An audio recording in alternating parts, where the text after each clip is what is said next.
La Razón Plus presenta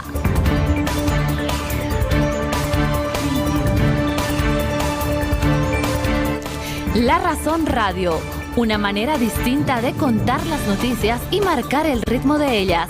Actualidad, entrevistas y comentarios.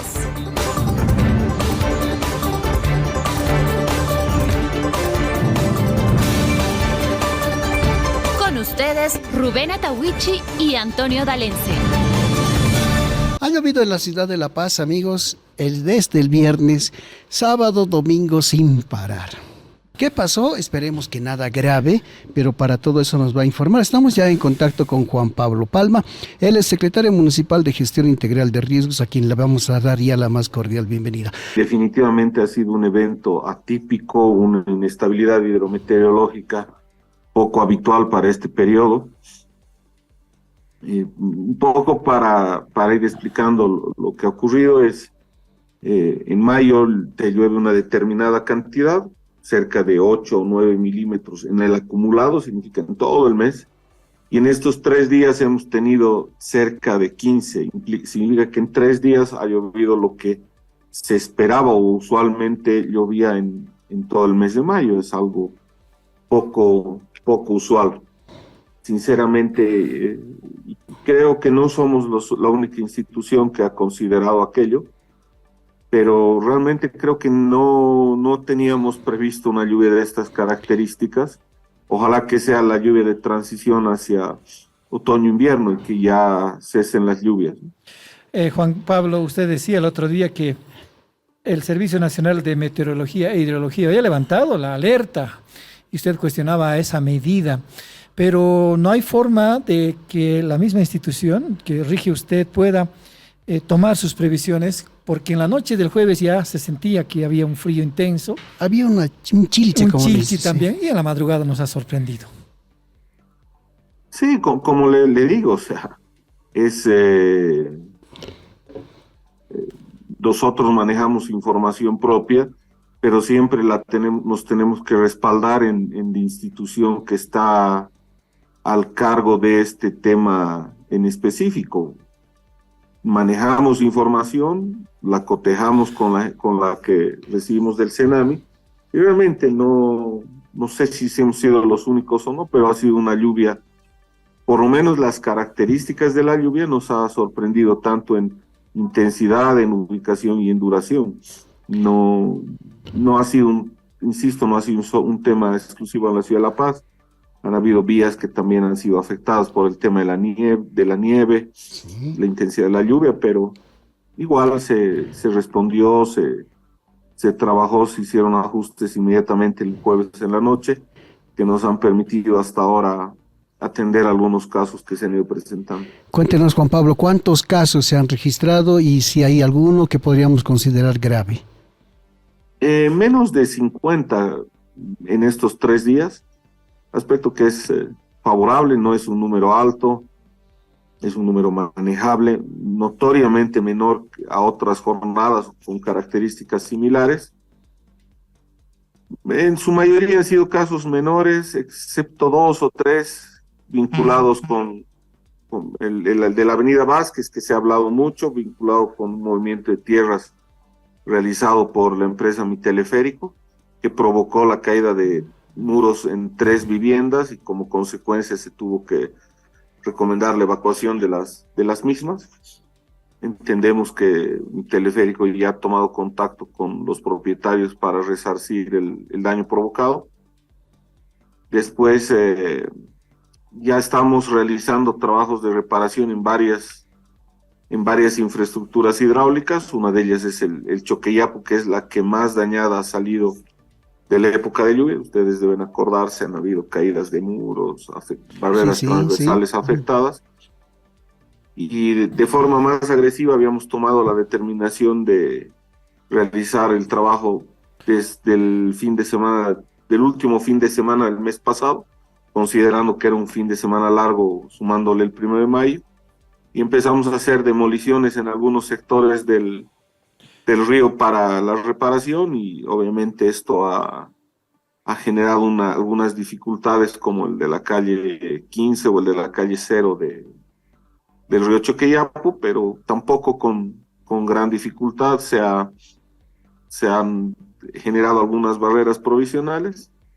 Se hizo la limpieza y el mismo viernes ya estaba habilitada nuevamente la vía, ¿no? Descartar absolutamente, se habló mucho, agradecer a La Razón, porque de verdad La Razón no lo insinuó, pero otros medios sí se hablaba mucho de que se había perdido plataforma, que hubo un deslizamiento, un derrumbe cerca del Club Hípico, que se perdió plataforma en la calle 15, aspectos que no eran para nada correctos, ¿no? Pero sí hemos tenido ese problema, sobre todo hacia la costanerita, porque habíamos demolido ya la parte superior del muro, pero esperamos que en estos próximos días ya se resuelva ese tema en específico. Son 33 puntos que se deben reparar en el canal del Choqueyapu, desde la calle 0 hasta el puente del Encuentro, que está ubicado cerca de Las Cholas. El jueves ya ingresamos a hacer las evaluaciones al sector de la bóveda que está Avenida del Poeta hacia Mercado Camacho. Eso les da una idea que realmente no teníamos contemplado una lluvia de estas características. De otra forma no hubiéramos ingresado con personal técnico a evaluar la misma.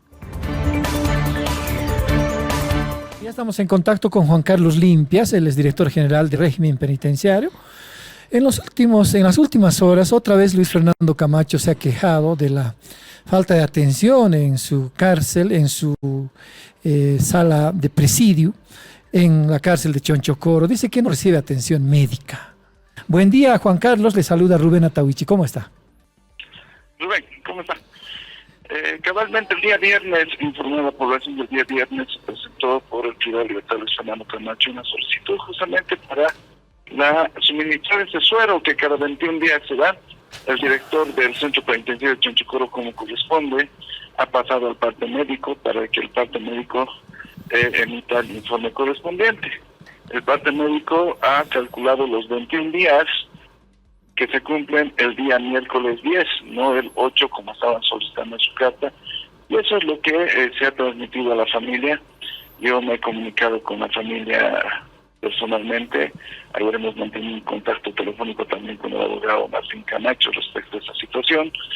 Y yo le he explicado a la familia y a ellos que no son los criterios ni de este profesional, ni de ellos, sino de los profesionales que están ahí encargados del área de salud. Ha habido una junta médica donde ha determinado que cada 21 días se tiene que realizar el suero.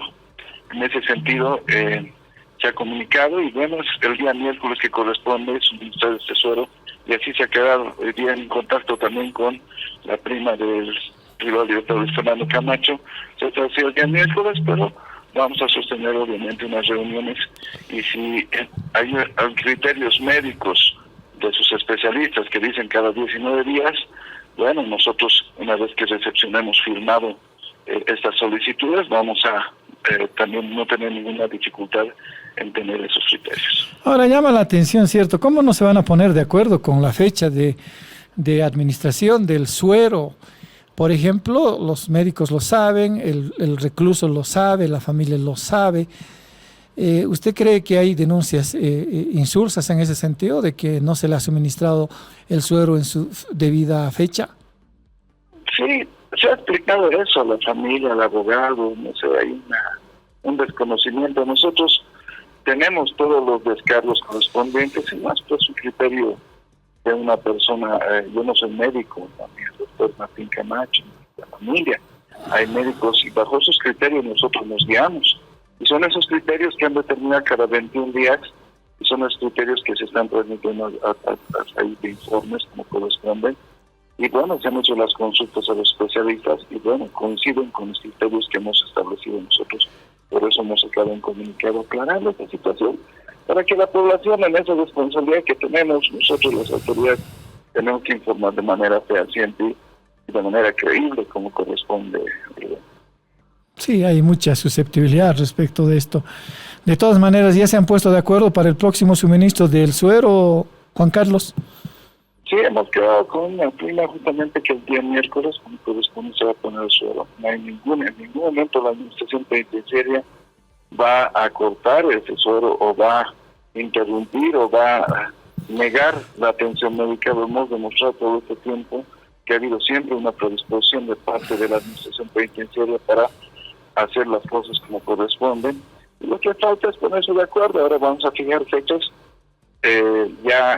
como corresponden, de aquí hasta fin de año, claro, las fechas como corresponden, y esperemos que no haya más problemas. Nosotros hemos tratado siempre de ser transparentes, no solo con la información, sino sobre todo con el estado de salud del privado de libertad de Fernando Camacho. Ahora, es cierto, hay que tomar con pinzas también las declaraciones de la defensa de Camacho, porque es cierto, tienen un criterio particular respecto a la gestión de la comunicación del gobernador Camacho, y eso obviamente es aprovechado por algunos medios de comunicación.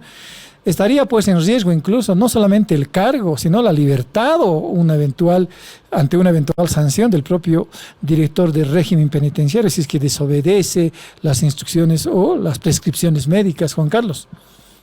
Claro, absolutamente. El tema de salud amerita auditajes. Los médicos no se van a jugar su carrera por emitir un criterio contrario como no corresponde. Al contrario, creo que por eso también todo este tiempo nosotros hemos respondido ante instancias no solamente nacionales, sino internacionales, como corresponde. Hay auditajes que se realizan, entonces un galeno, un profesional médico tiene que trabajar de manera fehaciente y no negligente, ¿no? Entonces, en ese sentido creo que nosotros hemos sido responsables porque tenemos absolutamente todos los descargos como corresponde y amerita este caso. Juan Carlos, ¿de dónde salió esa fecha del 8 de abril? Abriles, ¿no? 18. Al 18 de abril y no el 3 días después, como se tenía previsto. Sí, bueno, el 18 se empieza a suministrar el suero, el 19 termina, porque dura más de 24 horas o 24 horas, dependiendo. Y de ahí en adelante son 21 días que se cuentan, como cualquier medicamento que se suministra. Entonces ellos quieren contar desde el primer día. Bueno, son criterios y que seguramente el día de mañana sentándonos vamos a establecer ya con los profesionales correspondientes, ¿no? No son criterios, ya lo digo, repito, de esta autoridad, son criterios técnicos, médicos, que establecen esos parámetros, ¿no? Entonces nosotros nos guiamos por esos parámetros técnicos, no nos guiamos por que diga la familia o diga esa autoridad, son en esos criterios que nos vamos a manejar, porque se trata del estado de salud de una persona, ¿no? Claro. No es cualquier cosa, entonces ahí hay que ser muy responsables, y creo que nosotros vamos a actuar siempre con esa responsabilidad en torno a la salud de cualquier privado de libertad. Buen día, Vladimir Peña, ¿cómo estás? Saludos hasta Santa Cruz desde La Paz. Vladimir, ayer hubo un tractorazo, una medida de parte de los agroproductores contra el gobierno por la dotación insuficiente de carburantes. ¿Nos puedes explicar un poco el sentimiento o, al final de cuentas, la situación en Santa Cruz respecto de este problema? Hay una resolución, una orden que ha dado el gobierno que restringe el uso fundamentalmente del diésel. Los surtidores, Asosur, que es la entidad que asocia a los señores que venden combustible en los surtidores, ha transmitido su preocupación porque esta resolución no está fundada, ¿no? Aparentemente el gobierno quiere luchar contra el tráfico ilegal de carburantes, pero desgraciadamente esta medida, que pareciera tener un buen propósito, lo que está lastimando y lo que está sobre todo perjudicando es a las personas que tienen fines lícitos. Para que ustedes puedan tener una dimensión de lo que significa, en este mes precisamente, en mayo, empieza lo que se llama la zafra. Entonces se necesita muchísimo diésel en el campo, sobre todo en la zona que han hecho ayer el tractorazo, que es la zona norte del departamento, municipios Montero, Guarne, Saavedra, Minero, Fernández, Alonso, San Pedro, es donde están ubicados los ingenios azucarero y donde está la mayor cantidad de plantación de caña en el departamento. Entonces, desde acá hasta octubre más o menos es la época de caña, donde se cosecha la caña, se transporta a los ingenios azucareros, empieza la molienda, todo el tema de la fabricación del tema de azúcar y alcohol. Entonces, por eso la urgencia y por eso el tractorazo, que es una medida, considero, legítima de los productores que salen con sus herramientas de trabajo a mostrar una preocupación muy válida, porque les perjudica. El diésel que se les está dando diariamente no alcanza para el trabajo que hace cada una de estas unidades en el campo. Sin embargo, ayer mismo había una reunión de los dirigentes del sector del campo agroindustrial y con las autoridades del gobierno. Entiendo, creo, con el ministro de Hidrocarburos aquí en las oficinas de yacimiento en Santa Cruz. Espero que esto se pueda solucionar y se puedan establecer medidas. Es verdad que el gobierno tiene que luchar contra el tráfico ilegal de combustible, pero no tiene que ser a costa de quienes trabajan lícitamente en el país. Entonces, ahí ha habido una distorsión, una falta de medidas adecuadas. Además, que esto coincide con la escasez de carburante que se ha dado por otros motivos y que de alguna manera pone susceptible a todos los ciudadanos. Vladimir, ¿qué tal? Antonio te saluda, como siempre, gusto charlar contigo. Hay en la, ¿tú crees en el medio, en toda la agroindustria en general, incluso las instituciones, ¿no? CAO, ANAPO y demás, ¿tú crees cierto incertidumbre, nerviosismo? ¿Cómo ves tú con relación a la provisión, no solo de los carburantes, sino también a otro tipo de medidas que el gobierno ha estado aplicando? Por ejemplo, también los cupos de exportación entran sin duda en este juego. ¿Cómo ves tú el ambiente con relación a esto, Vladimir? Con mucha preocupación por un tema muy sensible, ¿no? Durante estos 2-3 meses últimos hemos visto la palabra crisis, la palabra falta, carencia, posicionándose en los medios de comunicación, en la vida cotidiana de la gente. Cola para los dólares porque hay carencia de la divisa, un banco desgraciadamente tuvo que ser intervenido, entonces la solidez bancaria del sistema financiero que tanto ha alardeado el gobierno parece ser que no es en la dimensión que se ha dicho. ¿Por qué sucede esto? Y ahora, lo más sensible para la ciudadanía, que también era otra de las banderas del gobierno, la inflación más baja de Sudamérica. Desde hace una semana los precios han empezado a subir por uno u otro motivo.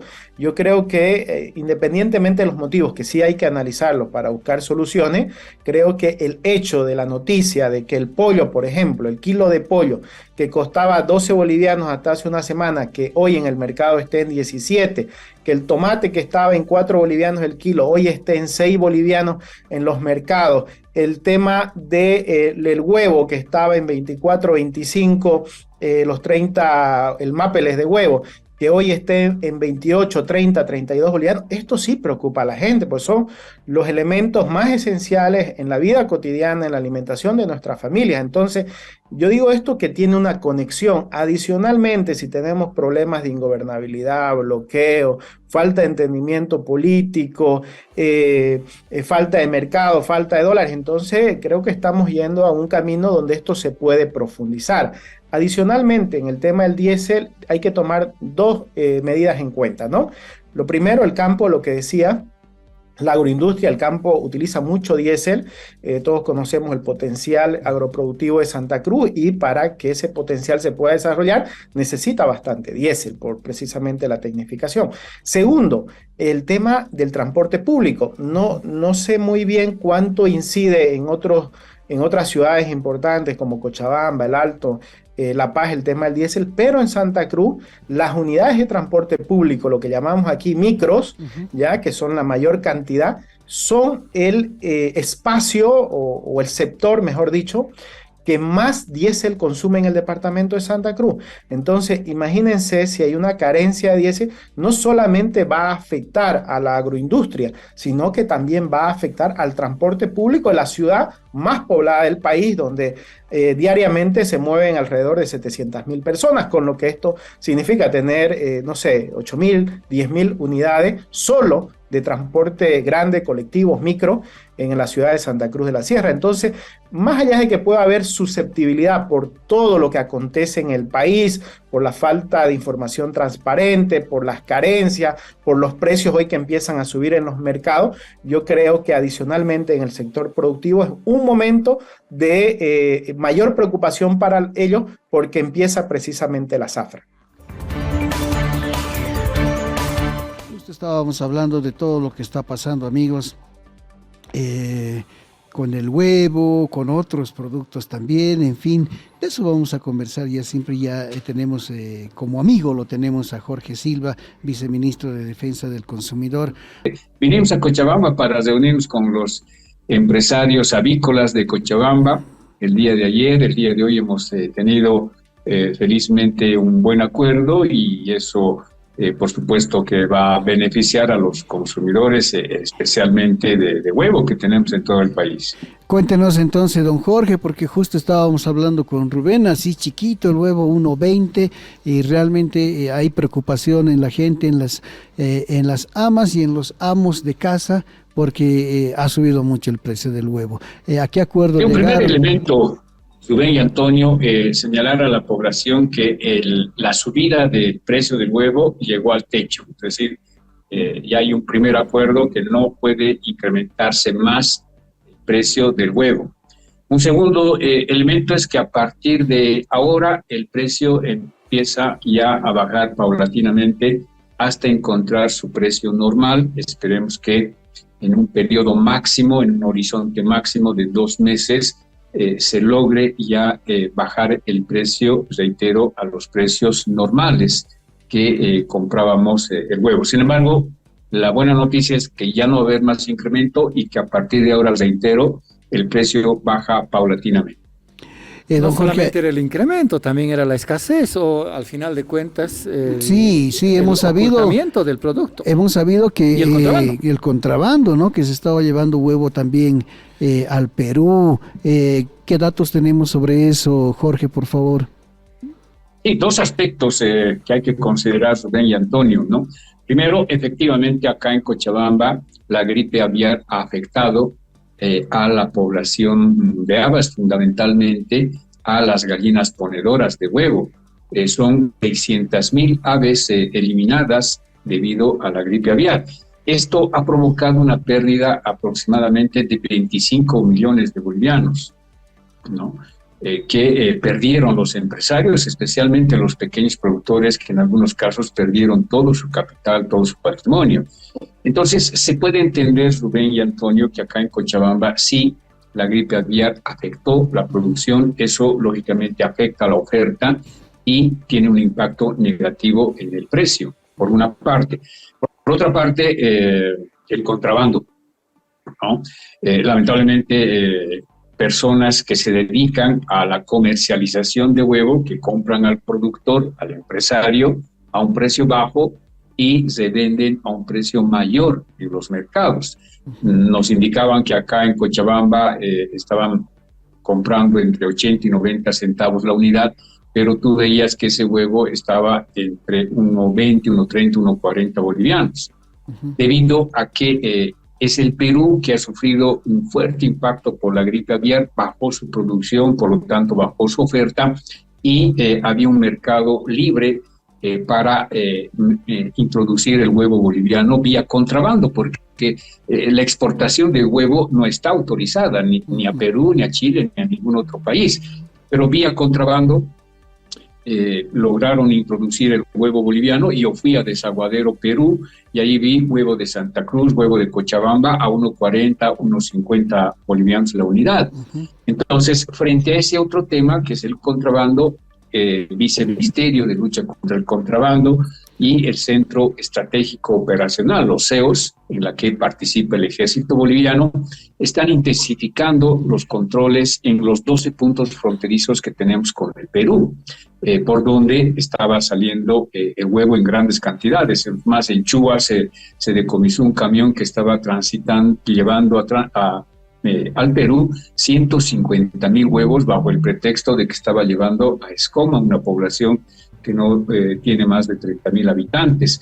Entonces, es el contrabando también que ha provocado el incremento del precio del huevo en los mercados, más la gripe aviar que afectó a la producción Cochabamba. Pero lo que uno no entiende, Rubén y Antonio, es por qué el huevo de Santa Cruz se incrementa en el precio. Si en Santa Cruz no ha muerto una sola gallina ponedora, es decir, a Santa Cruz no llegó la gripe aviar y tampoco llegó a otros departamentos. Pero ahí ya ves otros factores, hasta de orden político, porque sabemos que empresarios avícolas de Santa Cruz presionan a sus afiliados para que incrementen el precio del huevo ya desde el sector productivo, y lógicamente llega con un precio mayor al consumidor final que se ve afectado por este tipo de medidas.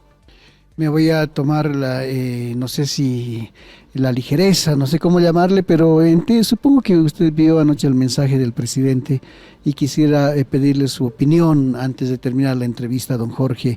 ¿Qué opina de todo el mensaje que dio ayer el presidente en estos 2 años y medio, la mitad de su gestión? Importante, Rubén, Antonio, importante escucharlo al presidente, porque te da la certeza, te da la certidumbre de que vamos por el camino correcto de la historia.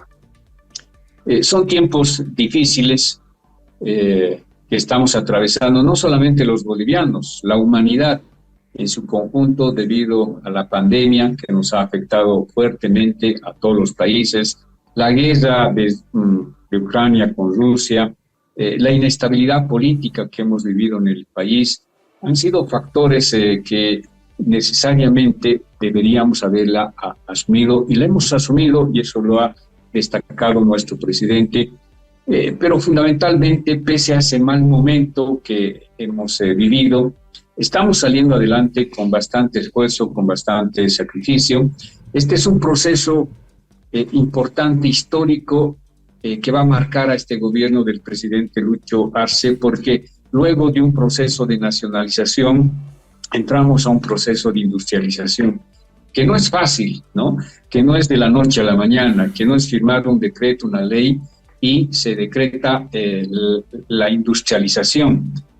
La nacionalización lo puedes hacer a través de un decreto, de una ley, es una acción política que puede tener resultados al día siguiente, es decir, hoy día nacionalizas una empresa y mañana ya empieza el proceso de traspaso al Estado.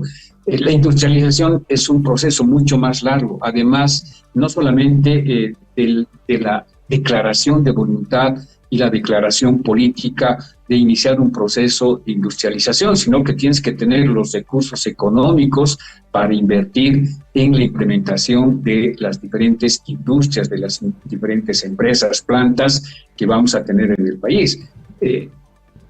Son esfuerzos que está realizando nuestro gobierno y que va a tener sus frutos a corto, mediano y largo plazo, donde ya la economía del país estará más garantizada, más sólida, gracias a este esfuerzo que hoy estamos realizando. Seguramente va a ser incomprendido, seguramente va a ser criticado, seguramente vamos a tener obstáculos en el camino, pero como lo dijo el presidente, ¿no? Por encima de cualquier interés personal está el interés de la patria, y estamos en el camino correcto de la historia.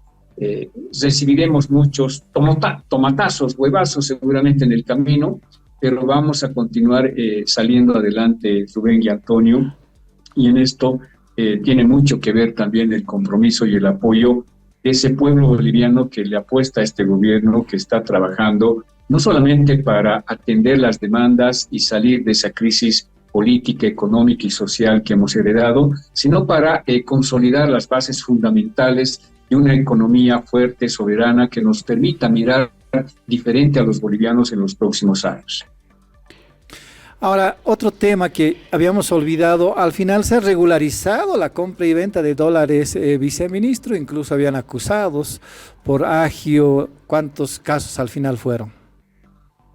Bueno, seguimos con el control, Rubén y Antonio, tenemos denuncias de algunos otros lugares que estamos trabajando, la policía está trabajando con inteligencia para corroborar y evidenciar estos hechos de agio y especulación. Ya muy pocos, pero todavía está vigente ese tema.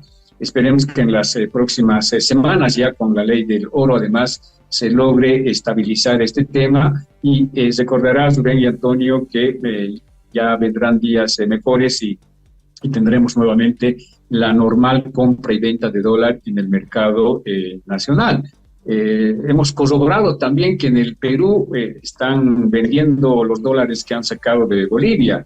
En Desaguadero, Bolivia, ahí tienes varios puestos de venta de moneda extranjera, te compran el sol, te cambian con bolivianos y otras monedas del Brasil, de Chile, etcétera, pero no tienen dólar. Pasas el puente Desaguadero peruano y ahí encuentras cualquier cantidad de dólares, pero a un precio mayor, 7.80, 8 bolivianos. Yo me apersoné a preguntarle cómo tienen aquí dólar y al frente no tienen. Pero me dicen, pero si son los propios bolivianos que vienen y nos venden sus dólares, ¿cómo es que no van a tener? Entonces ahí te das cuenta que hay gente inescrupulosa que ha estado comprando el dólar a 6.96 y ha estado sacando del país esta moneda extranjera porque en Chile, en Argentina, en Perú y en otros países vecinos al nuestro, esta mercancía tiene un precio mayor. Por lo tanto, también se van a realizar los controles de salida de moneda extranjera que hemos recomendado y hemos pedido específicamente al COE para que también controlen la salida de esta moneda extranjera rumbo al Perú. Continúan los controles. Esperemos que se regularice ya en los siguientes días y siguientes semanas y volvamos a la normalidad en esta mercancía tan importante para la economía del país. Ayer el presidente aclaraba que queremos llegar a 2025 con una reducción de entre 2.000 millones de dólares y 3.000 millones de dólares producto de estas medidas. A ver, que nos va a contar más de todo esto. Así sí, es. Vamos a abundar en todo eso. Entonces, ya estamos en contacto con el viceministro de Energías Alternativas, don Álvaro Arnés. ¿Cómo está, Álvaro? Buen día, bienvenido a La Razón Radio. Álvaro, cuéntenos entonces, el presidente ha hablado de varios proyectos de industrialización, muchos tienen que ver con su sector, pero bueno, usted seguramente conoce el plan más a profundidad. Cuéntenos qué proyectos más vienen, cuánto vamos a reducir de importaciones con todo este plan de industrialización que está poniendo en marcha el gobierno. Sí, para nosotros es muy importante socializar con toda la población el significado de lo que es la industrialización.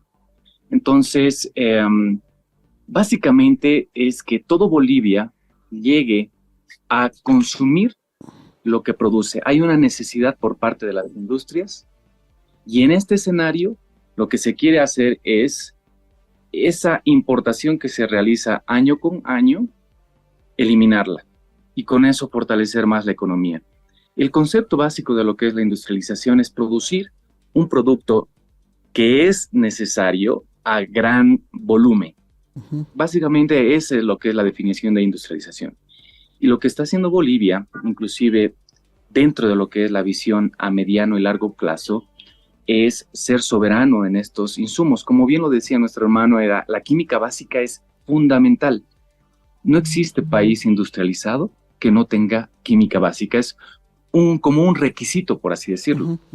Porque insumos como lo que es ácido sulfúrico, ácido clorhídrico, hidróxido de sodio, carbonato de sodio, lo que es el hipoclorito de sodio, que lo conocemos como lavandina, son compuestos químicos que son materia prima para otros productos. Vale decir que estos ácidos y bases son necesarias para la obtención básicamente de todo producto final que llega a los supermercados. Esa es la esencia dentro de lo que es una visión industrializadora. Se ha empezado con sectores estratégicos como lo que ha sido hidrocarburos, con amoníaco urea, que todos conocen. Antes de esa planta se importaba esa urea, ahora nosotros exportamos. La urea tiene una función muy importante, que es tener una soberanía alimentaria acoplada a los dos fertilizantes más utilizados a nivel mundial, es la urea y el NPK.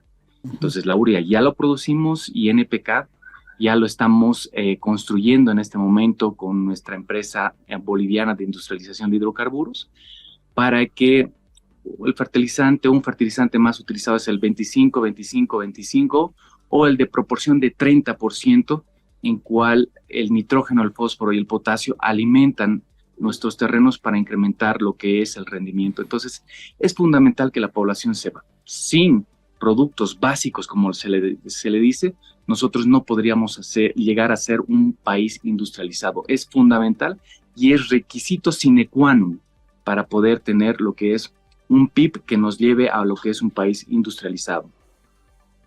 Viceministro, ahora el presidente anoche y bueno, también en su mensaje ha establecido la industrialización como el futuro del país y además de su gobierno. La marca de su gobierno. Él mismo dijo, somos el gobierno de la industrialización.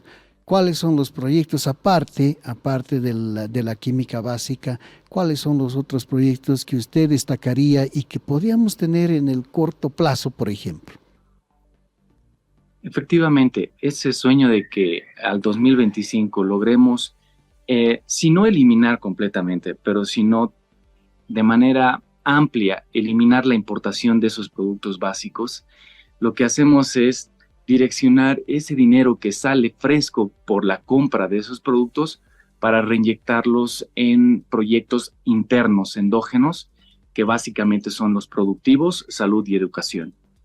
El escenario es, el sector energético es fundamental. Ajá. Todas nuestras actividades desde que nos levantamos está en base a lo que es la electricidad, los hidrocarburos y adicionalmente está acoplado a lo que es en la actualidad un cambio de matriz energética, porque si en determinado momento ya no tenemos petróleo y no tenemos gasolina, entra lo que es la generación de electricidad por energías renovables para utilizar baterías de litio y así podernos transportar en vehículos. Entonces, esto es una visión de mediano y largo plazo y es estratégico.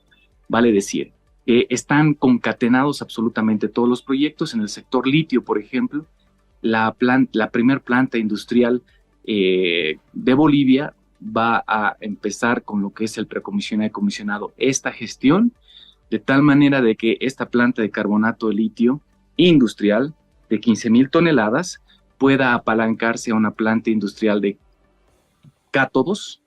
Obviamente, si tú produces carbonato de litio, no existe lógica que tú exportes tu carbonato de litio e importes baterías, porque para llegar al producto baterías necesitas pasar del carbonato de litio a cátodos y de cátodos a baterías. En cada uno de estos productos existen varios insumos que son necesarios. Es por eso de que la industrialización lo que hace es garantizar esos insumos de tal manera de que no hagas eso que es ilógico de producir carbonato de litio, ser el país con las mayores reservas del mundo. A nivel litio salar, estos recursos nos permiten apalancar proyectos industriales y llegar mínimamente al hito de baterías para no hacer este juego de exportación e importación que en lo que hace es encarecer un producto. Viceministro, ahora usted bien lo dice, es básico el sector de la energía, ¿sí? Con la energía y con el tiempo, ojalá que podamos ir sustituyendo un poco los actuales carburantes que usamos, por ejemplo, con energías alternativas. En este sector, en estas energías alternativas, ¿cuáles son los proyectos que podría destacar y cómo se está avanzando? Sí, todo lo que es estratégico siempre se planifica a corto, mediano y largo plazo. Por ejemplo, dentro del sector de hidrocarburos tenemos todo lo que es las plantas de biodiesel que nos va a permitir dejar de importar esos combustibles a nivel ecológicos, eliminan lo que son los hidrocarburos. Vale decir de que este diésel que importamos se reduciría por estas dos plantas que son para producir biodiesel a partir de transesterificación, que es un proceso muy sencillo, que son dos plantas que van a producir 1,500 barriles, cada una en Santa Cruz y otra en el Alto, y posteriormente otra planta que es más compleja, que se hidrogena los aceites grasos.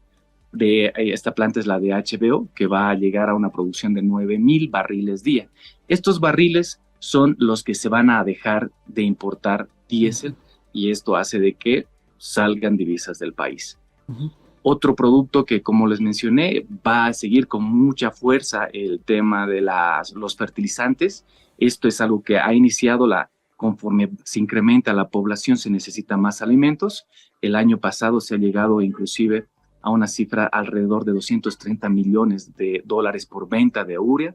La planta de NPK va a ser más o menos ese producto en el cual tan pronto se llegue a producir ya tiene un comprador, porque esto es un producto que necesitan a nivel internacional, donde va a abastecer primero a Bolivia y después se va a exportar.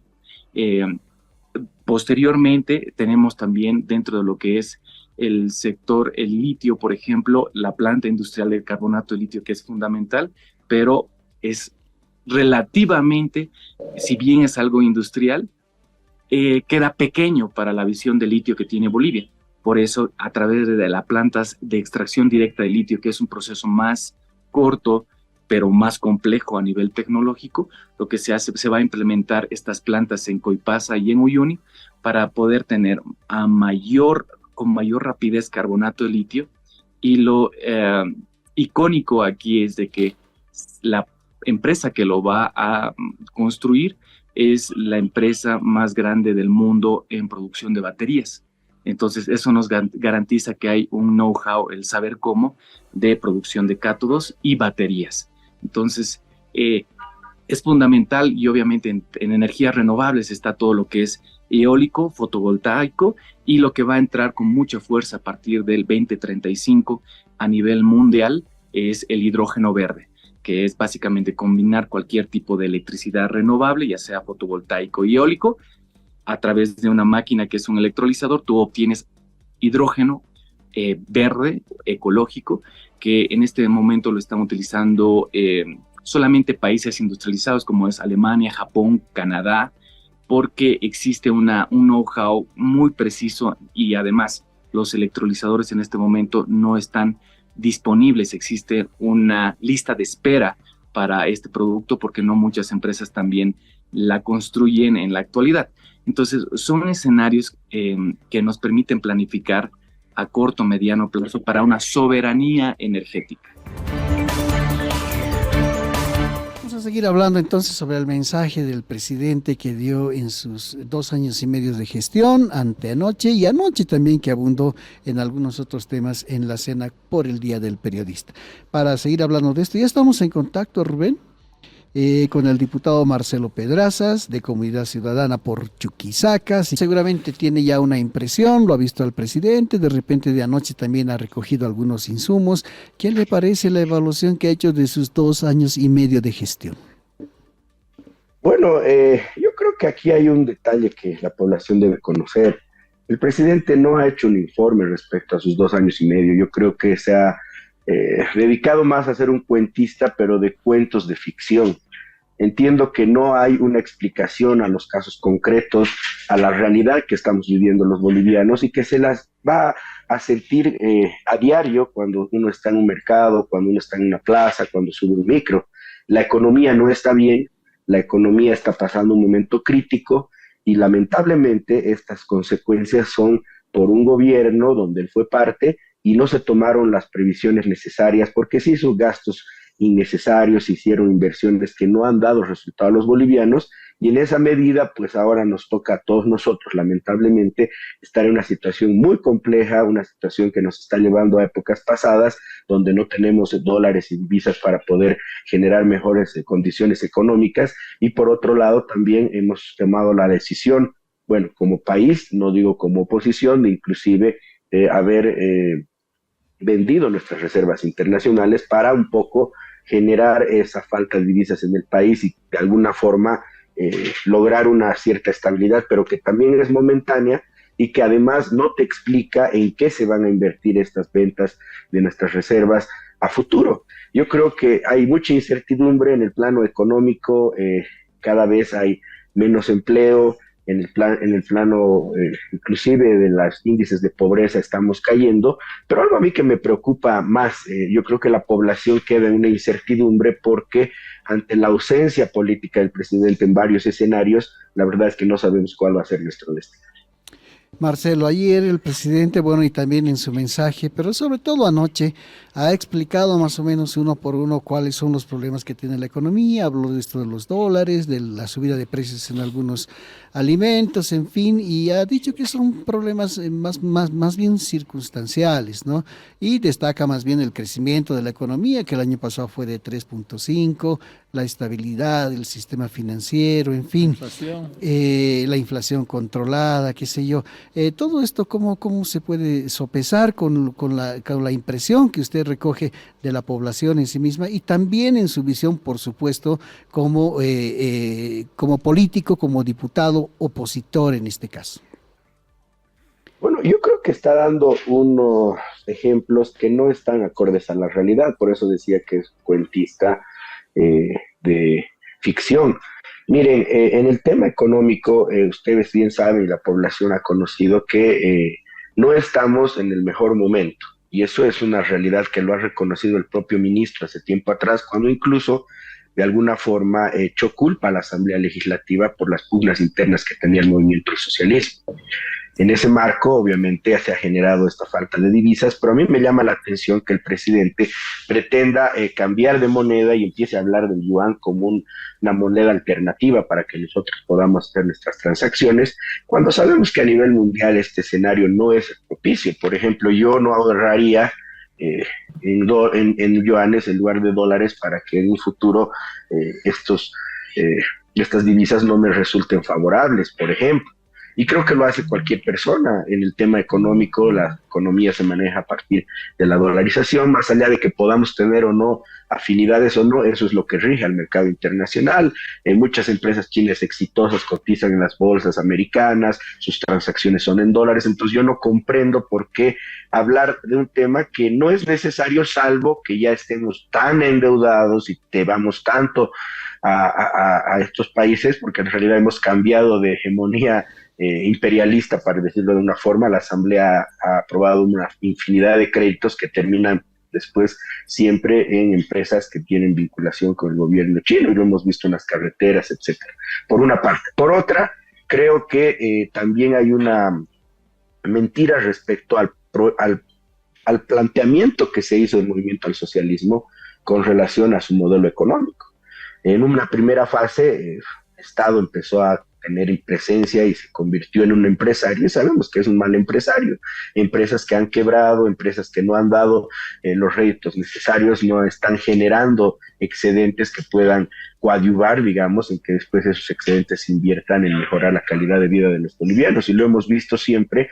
En el caso, por ejemplo, de Chuquisaca, tenemos una empresa de vidrios que ha costado millones, que no funciona, para que papel bol, cartón bol, la misma boa. Entonces yo no comprendo cuando se hace un salto ya cualitativo y se empieza a hablar del nuevo modelo que está rigiendo en el país estos 5 años del gobierno de Luis Arce, que ya es la sustitución de las importaciones, cuando en realidad no hemos logrado todavía ni siquiera consolidar como país y como Estado esta economía a partir de las empresas públicas que se han creado en el país. Yo creo que el presidente ahí equivoca el camino, mantiene una narrativa desde el gobierno de Evo Morales, cuando debiera ser un poco más sincero con la población. Por ejemplo, a mí se me ocurre que hablar de manera frontal sería indicar que no estamos pasando un buen momento en lo económico, pero por ejemplo ajustes como reducir el aparato público, donde tienes más de 600,000 funcionarios que cobran 45,000 millones de bolivianos al año, podrían generar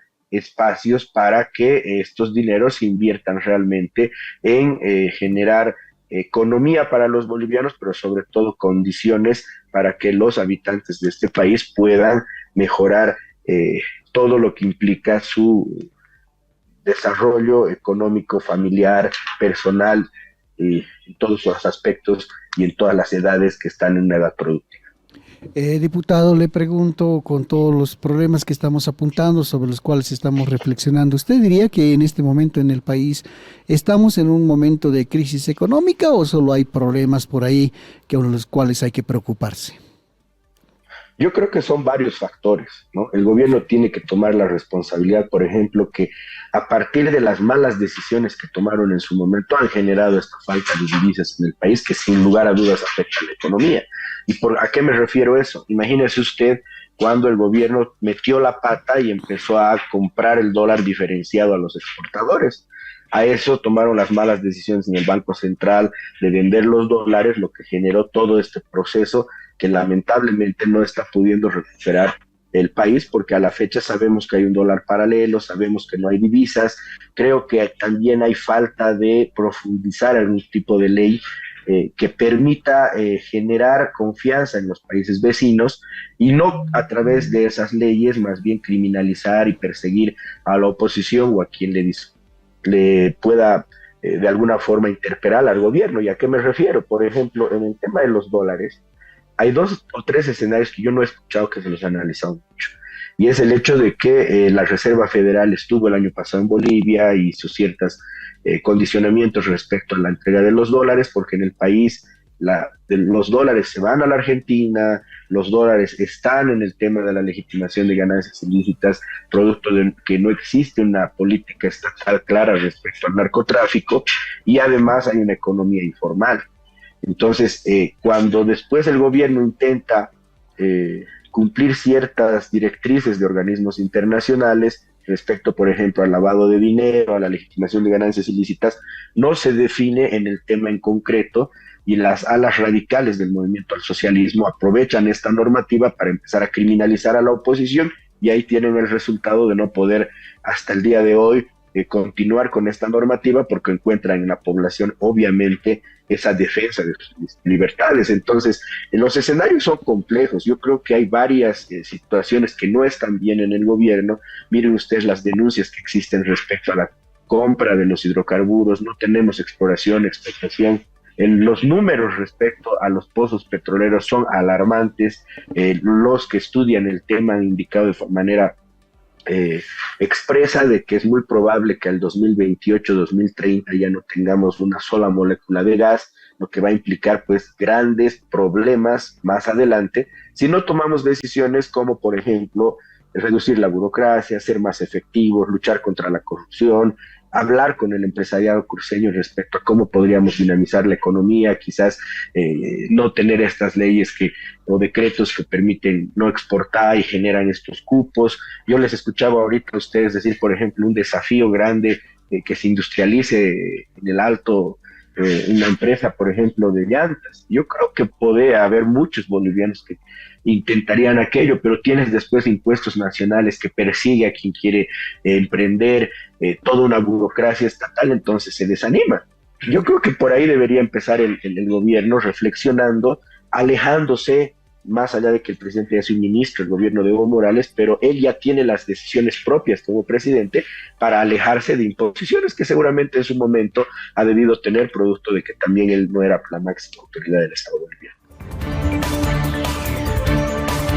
Estamos ya en contacto, amigos. Le vamos a dar la cordial bienvenida a Pablo París España. Él es director de fiscalización de la ASUS. Cuéntenos entonces cómo las cajas se están sumando a esto de las campañas de vacunación. Gracias, sí, ya hemos entrado en una época invernal, si se podría decir así. Ya hay 2 estaciones nomás de temperatura, y más en el área altiplánica, ¿no? Entonces, con esta bienvenida que nos ha dado el clima de estos días lluviosos, se han intensificado las temperaturas gélidas, y bueno, las campañas estacionarias que tradicionalmente se hacen se refuerzan inicialmente desde abril con la campaña de las Américas, pero también con el refuerzo de la polio y el sarampión, que son campañas específicas de estas vacunas que se han descuidado por el COVID un poco, porque no podíamos ir en los momentos correctos a vacunar a nuestros niños. Y adicionalmente estamos en la campaña de la vacunación contra el virus de la influenza, que es el virus que más afecta a las infecciones respiratorias agudas en esta época del año. Entonces, estamos con todas estas vacunas a nivel nacional. La campaña es de todo el Sistema Nacional de Salud, y obviamente la ASUS, la Seguridad Social, se suman a esta campaña dando su granito de arena con el aporte de sus instituciones, de su personal, para coadyuvar en esta gran misión que es prevenir los resfríos y sus complicaciones en todo el área nacional. Cuéntenos, director, entonces ahora cómo está organizada la campaña, cuántos centros de vacunación o lugares donde uno puede ir a vacunarse tienen en todo el país, en qué horarios se van a atender, quiénes pueden hacerse vacunar, en fin. Cuéntenos todo eso también, por favor. Gracias. Como les decía, la campaña nacional, los centros de los establecimientos de salud de la Seguridad Social, en su mayoría están siendo habilitados para las vacunaciones, los más pequeños no, pero en general de los 346 establecimientos de salud de la Seguridad Social, alrededor de 200 están habilitados en un espacio con el programa ampliado de inmunización para tener este servicio a toda la población. La característica principal de esta campaña nacional, pero de la Seguridad Social en específica, es que la Seguridad Social nuevamente brinda la mano a toda la población, como lo ha hecho con el COVID, y se inicia la vacunación a vacunados y no vacunados. Les doy el ejemplo de La Paz. Por ejemplo, aquí en el Prado, en la Caja Petrolera, tenemos un punto de vacunación que es bastante accesible a todos los que trabajamos por el centro. Luego está la Caja Nacional, la Caja de Caminos y todos los entes gestores con diferentes puntos en todo el país.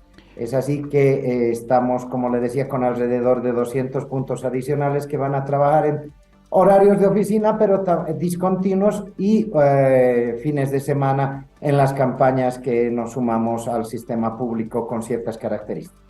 Ahora, director, cuando uno está pasando por un policlínico, por ejemplo, o cuando un hospital dice, hospital petrolero y demás, dice, bueno, yo no estoy asegurado aquí, no me van a vacunar, pero creo que eso ahora no funciona y al contrario, más bien va a haber una atención para todos en general. Exactamente, la tecnología ahora nos permite hacer maravillas.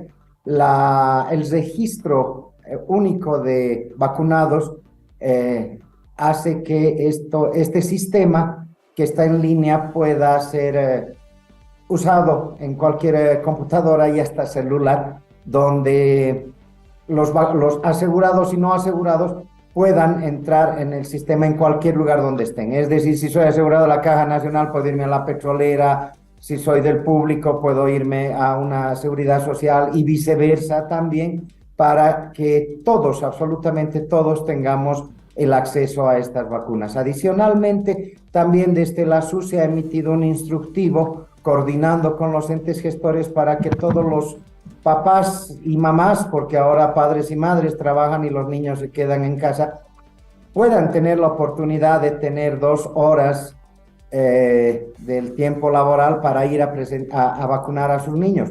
Esto les permite de una manera muy óptima va a llevar a los niños a vacunarse ellos, y obviamente el permiso respectivo se coordinará como una consulta externa. Cuando vamos al médico, cualquiera de los trabajadores tenemos que presentar nuestra fichita de consulta, en este caso nuestra fichita de vacunación, y con eso tendremos el permiso respectivo. Esto ha sido una iniciativa de la ASUS para permitir que en la realidad que viven nuestras familias bolivianas puedan también acceder todos a la vacuna y no haya ningún pretexto para no vacunarse. Así es, doctor. Le estoy entendiendo entonces de que yo voy donde mi jefe, le digo tengo que hacer vacunar a mis 2 hijitos, me tienen que dar 2 horas de permiso y como si fuera una consulta, luego yo justifico esta salida. Así funciona, si podemos explicarlo, por favor, director. Sí, correctamente. Al sacar una ficha para la seguridad social, usted tiene que mostrar eso. Ahora, al volver de su trabajo, tiene que mostrar su constancia de vacunación para que le den estas 2 horas. Y como les decía, ya se ha coordinado con los entes gestores que esto vaya a contar como una consulta externa y le den la fichita, la certificación de la asistencia al establecimiento de salud. Ahora, doctor, habíamos informado nosotros de que la vacunación comenzó, por supuesto, como tiene que ser con los grupos de riesgo. Estamos hablando de niños, adultos mayores, personal médico, mujeres embarazadas, en fin. Ahora, el resto de la población, ¿desde cuándo puede comenzar a vacunarse? En realidad, lo que nos preocupa y como usted decía, la población de riesgo es la que tiene más vulnerabilidad en el hecho de que se complique estos resfríos, que en realidad tendrían que ser simplemente unas infecciones respiratorias agudas. Agudas me refiero al tiempo, que son una semana exagerando 10 días con la recuperación de enfermedades que tienen que pasar directamente. Sin embargo, estos grupos de riesgo que usted mencionaba, pacientes con enfermedades de base, embarazadas, adultos mayores, niños, son los que más tienden a complicarse, y es por eso que se está haciendo esta vacuna. Obviamente a las personas inmunocompetentes también se les puede hacer la vacuna en caso de que estén al cuidado de alguna de estas personas con las características que habíamos mencionado. Se puede vacunar, sin embargo, las vacunas en este momento solamente están para estas personas de riesgo. Entonces, en un futuro no muy lejano, en un par de semanas, se tomará la decisión de ampliar a todo el espectro de personas de acuerdo al perfil epidemiológico y a las curvas epidemiológicas que tengamos también. Como le digo, por suerte no hemos tenido muchas complicaciones en influenza y en otros virus de infecciones respiratorias como para abrir a toda la comunidad, como es lo del COVID, que sí está abierto a todos, y valga la oportunidad para invitar a toda la población en su conjunto a vacunarse contra el COVID, que es algo que, como la OMS dice, ya ha pasado la emergencia mundial. Sin embargo, sigue siendo una enfermedad de cuidado que todos debemos darnos el brazo para cuidarnos unos a otros. La Razón Plus presentó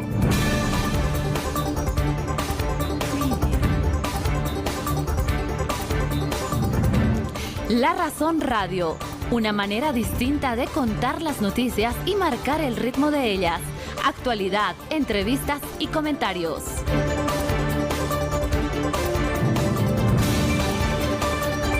Estuvo con ustedes Rubén Atahuichi y Antonio Dalense.